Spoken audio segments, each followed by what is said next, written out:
plus jamais eu d'informations de la part de nos deux amis. Des amis qui nous ont permis de rédiger cet ouvrage. Alors, a priori, moi j'ai pas eu d'informations, je sais pas toi, mais depuis, je crois qu'ils sont toujours au Mexique. Ils restent très discrets, heureux et discrets. Oui. En tous les cas, grâce à eux, on a pu mettre à jour un certain nombre de...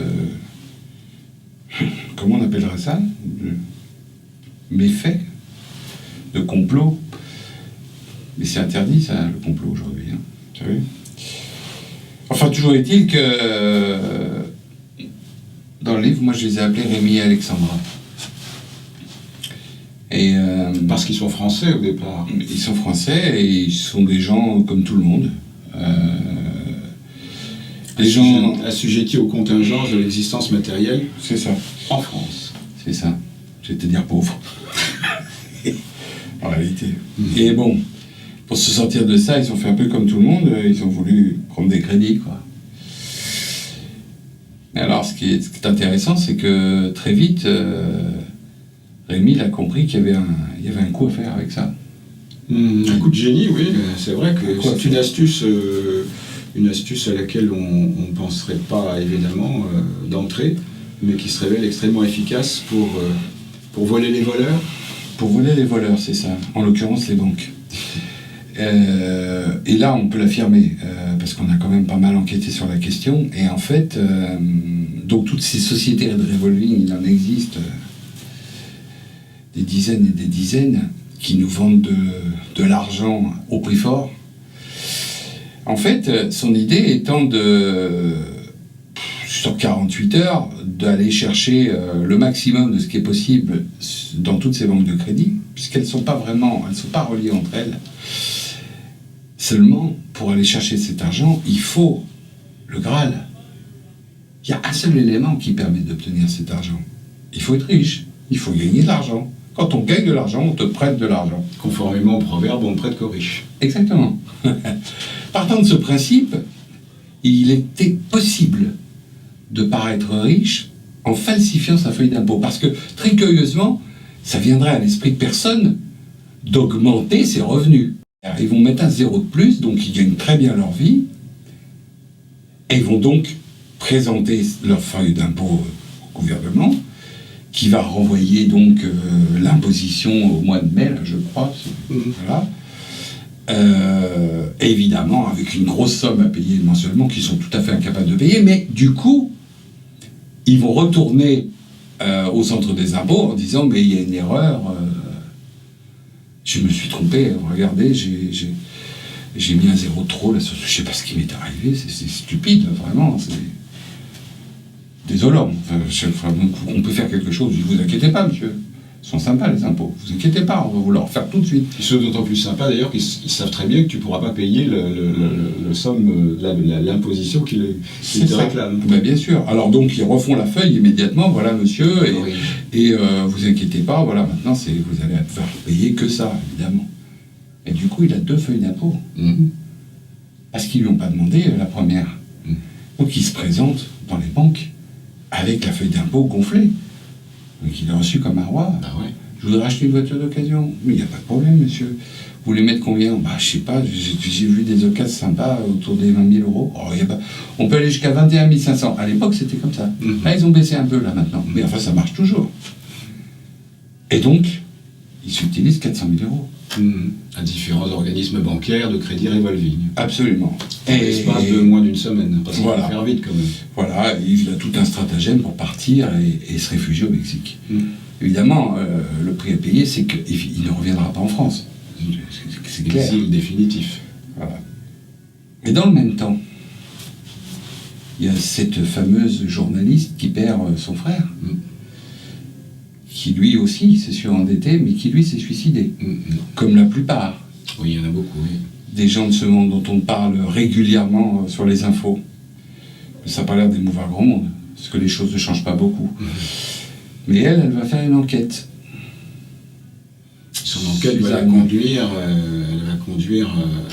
dans plein d'endroits différents, en étant amenée à rencontrer plein de personnages différents, des personnages qui sont influents, mais qui naviguent manifestement en eau trouble. Et ça va déboucher sur un scandale immobilier. À l'enquête sur les banques, en fait. Oui, l'enquête sur les banques, mais son enquête va l'amener à découvrir à quoi sert l'argent qui est amassé dans tous ces crédits revolving. C'est ça qui est intéressant. Où va cet argent? Énorme somme. Tous ces bénéfices, à quoi ils peuvent servir? Parce qu'ils sont énormes. Ils sont énormes. Oui. La dette mondiale. Ça nous emmène en Norvège. Ça nous emmène en Norvège. Dans un bunker. Un bunker de luxe. Un bunker de luxe, c'est exact. Mais tout le monde le connaît parce que quand on a écrit cet ouvrage, j'en connaissais pas l'existence et j'ai appris récemment ils nous ont fait tout un reportage sur un bunker dans lequel on met toutes les graines du monde pour protéger. Ils ont oublié tous les appartements qui vont avec seulement. Oui, bien sûr. C'est ça. Il n'y a pas que celui-là, il y en a un peu partout. Et puis ça nous a emmenés en Arizona, enfin au Nouveau-Mexique. C'est-à-dire qu'elle va se trouver au Nouveau-Mexique. Déranger beaucoup de personnes et les personnes influentes dont je parlais tout à l'heure vont se lancer à ses trousses, enfin plutôt vont lancer à ses trousses des tueurs qui portent autour du cou le crucifix. Oui, ça nous rappelle un peu le Vatican, ça, quand même. Oui, quand même. Oui. D'ailleurs, c'est quand même pas par hasard qu'il est... J'ai vaguement entendu parler d'une banque, la banque Ambrosiano, qui est un peu les pieds dedans. Et puis les mains aussi. Les mains aussi. Et tout ça, défrayer les chroniques, tout ça sont des choses vraies. Ce roman est en quelque sorte un peu une traduction de la vérité. Alors, roman parce qu'on essaie d'enjoliver quelque chose. C'est difficile d'enjoliver des choses quand elles sont toutes vilaines. Non mais, au demeurant, on en est un peu là. Et quand elle arrive au Nouveau-Mexique et qu'elle va visiter ce télescope, ça c'est extraordinaire tout de même, un télescope construit par le Vatican. Son enquête va l'amener de Norvège en Arizona, au sommet d'une montagne sur laquelle on a construit un télescope extrêmement performant, qui a coûté 88 millions de dollars, il y a déjà une vingtaine d'années. C'est ça. Financé en partie par le Vatican. Voilà. Et dirigé par les jésuites. Oui. Mais en plus sur un terrain qui appartenait aux Apaches. Non, ils ont été expulsés pour la forme. Ils ont été expulsés, c'est une montagne sacrée pour eux. Je crois qu'ils sont le Mont Graham, et ils sont toujours en procès d'ailleurs. Hein. Je crois que de toute façon ils n'auront jamais gain de cause. Qu'est-ce que peut bien foutre le Vatican avec 2 lunettes astronomiques sur le Mont Graham? Le Large Binocular Telescope, appelé aussi Lucifer. Oui, Lucifer 1 et Lucifer 2. Ça c'est très original de la part du Vatican. Que dire, c'est tout simplement que le Vatican s'est toujours intéressé depuis longtemps aux choses astronomiques. Oui. Comme si ils voulaient être les premiers à être informés de quelque chose qui pourrait provenir du fin fond de l'espace. Or, parce que le Large Binocular Telescope, le LBT du Mont Graham, est un télescope extrêmement puissant pour observer les choses, les objets les plus lointains de l'univers. Oui. Ils attendent quelque chose. C'est clair, oui. Puis d'ailleurs, Lucifer, c'est celui qui regarde ce qui va arriver. Il a une particulier, c'est un système infrarouge, c'est le porteur de lumière. Oui. Lucifer, c'est ça, c'est le porteur de lumière. Et c'est un nouveau système qui permet de voir des tas de choses qu'on ne verrait pas autrement qu'avec ce système. Bien sûr, qui ne peut être détectable qu'aux instruments d'observation dans les télescopes. C'est ça. En particulier celui-là, mais d'autres aussi à travers le monde.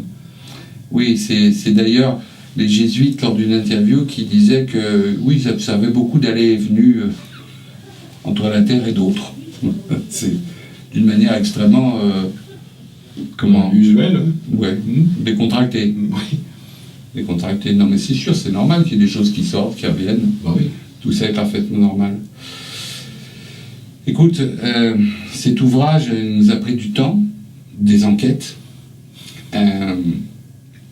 S'il peut servir à quelque chose, à éclairer en tous les cas, après tout, un petit peu les gens qui Les tenants, les dessous, qui ne croient pas, les qui ne aboutissants croient de- pas à toutes ces choses, qui ne croient pas au complot. Mais là, c'est pas un complot, c'est une réalité.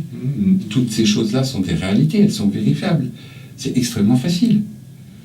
Nous, on a fait ces enquêtes justement pour comprendre, et il n'y a rien à comprendre, c'est un fait. C'est juste un fait. Dans ce roman, on s'est quand même bien amusé à écrire, à se promener à travers la planète, pas toute la planète quand même, et à mettre en scène un certain nombre de personnages, dont Anna, qui est une jeune journaliste aussi très agréable à regarder, et qu'on peut voir en détail dans ce livre, et puis les deux personnages énigmatiques qui sont maintenant réfugiés au Mexique. Grâce à qui nous avons pu connaître l'histoire de cette journaliste, Voilà, justement, qui ceux ont initié qui nous ont initiés. cette écriture. En tous les cas, Derek, c'est avec un grand plaisir que j'aurai à rédiger d'autres ouvrages avec toi. Ça sera très volontiers, mon cher Roman.